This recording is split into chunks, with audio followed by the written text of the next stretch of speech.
আখেরি মোনাজাতের মধ্য দিয়ে শেষ হলো ৫৪তম বিশ্ব ইজতেমার প্রথম ২ দিনের আয়োজন। মোনাজাতে বিশ্ব মুসলিম উম্মার সমৃদ্ধি, সংহতি এবং দেশ ও জাতির শান্তি ও কল্যাণ কামনা করা হয়। মোনাজাত পরিচালনা করেন কাকরাইল মসজিদের ইমাম মাওলানা মোহাম্মদ জুবায়ের।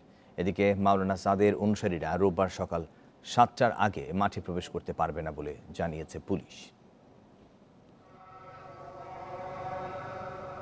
আবেগ আপ্লুত লাখো মুসল্লির কণ্ঠে আমিন আমিন ধ্বনিতে মুখর হয়ে ওঠে তুরাগের তীর।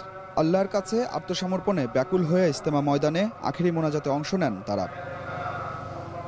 মোনাজাতে বাংলাদেশ সহ সারা বিশ্বের মানুষের সুখ, শান্তি ও কল্যাণ কামনা করে দোয়া করা হয়। বিদেশি নিবাসের পূর্ব পাশে বিশেষ মোনাজাত মঞ্চ থেকে ৩০ মিনিটের আখেরি মোনাজাত পরিচালনা করেন মাওলানা মোহাম্মদ জুবায়ের। নিজ নিজ গুনাহ মাপ ও আত্মশুদ্ধি, আল্লাহর দরবারে রহমত ও হেদায়েত প্রার্থনা করেন মুসল্লিরা। ইজতেমা মাঠে জায়গা না থাকায় রাস্তা এবং বাসাবাড়ির ছাদে মোনাজাতে অংশ নেন বহু মানুষ। এখান থেকে শিক্ষা এটাই যে আমাদের দাওয়াতের ময়দানে যেতে হবে এবং দুয়ার মাধ্যমে দুনিয়াবি সমস্ত মাসলা হল করতে হবে। আল্লাহর কাছে চাই যে আমরা আমাদের জন্য হেদায়েত করে দেয়, আল্লাহ তাআলা যেন সকল দুনিয়ার মানুষকে জান্নাতবাসী করে দেয়। দুনিয়ার কোনো কথাবার্তা না, সম্পূর্ণ কিভাবে মানুষ আখেরকে নাজাত পেয়ে যায়, সমস্ত মানুষ কিভাবে গুনাহ থেকে মুক্ত হয়ে সুন্নতওয়ালা জীবন যাপন করতে পারে, সেই জন্য আশা। আখেরি মোনাজাত শেষে মাঠ ছাড়েন মাওলানা জুবায়েরের অনুসারীরা। আগামীতে তাবলিগ জামায়াতের মধ্যে কোনো বিভেদ দেখতে চান না সাধারণ মুসল্লিরা। এটাই আমরা প্রত্যাশা করি যে উভয় পক্ষ যাতে এক হয়ে যায় এবং এক হয়ে আমাদের কাজের গতি আরো বৃদ্ধি ইনশাআল্লাহ। আমরা চাই যে তারা তাদের ভুল বুঝতে পারুক এবং সহি পথে চলে আসুক। আয়োজকদের ধারণা, আখেরি মোনাজাতে ১৫ লাখের বেশি মুসল্লি অংশ নিয়েছেন। মোনাজাতের আগে হেদায়েতি বয়ান করা হয়। ৫৪তম আসরে এসে বিভক্তি হলো বিশ্ব ইজতেমা। মাওলানা জুবায়েরের অনুসারীদের পর্ব শেষ হয়েছে। রোববার ফজরের পর আমবয়ানের মধ্য দিয়ে মাওলানা সাদের অনুসারীদের পর্ব শুরু হবে। ইজতেমাকে কেন্দ্র করে দুই পক্ষের এই সমস্যার দ্রুত সমাধান চান তাবলিগ জামাতের সাধারণ মুসল্লিরা। Adilur Rahman, independent news, Tongi, Gazipur.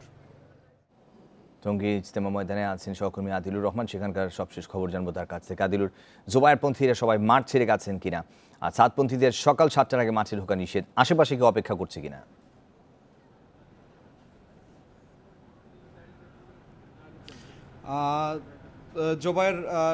মাওলানা জুবায়েরের অনুসারীরা আজকে আখেরি মোনাজাতের পর থেকেই কিন্তু ইজতেমা যে ময়দান সেটি ছেড়ে যেতে শুরু করে এবং এই মুহূর্তে যদি আমি আপনাকে দেখাতে চাই যে ১৬০ একর এলাকা জুড়ে টঙ্গীর বিশ্ব ইজতেমার যে ময়দান, সেই ময়দানটি কিন্তু একদম পুরোপুরি ফাঁকা এবং এই ময়দানটি এখন পুরোপুরি পুলিশ প্রশাসনের নিয়ন্ত্রণে। এখানে এখন পুলিশ, র্যাব এবং সেনা সদস্যরা তারা টহল দিচ্ছে এবং এই যে পুলিশ যে নিয়ন্ত্রণে নিয়েছে এটি কাল সকাল ৭টা পর্যন্ত তারা মূলত মনিটরিং করবেন।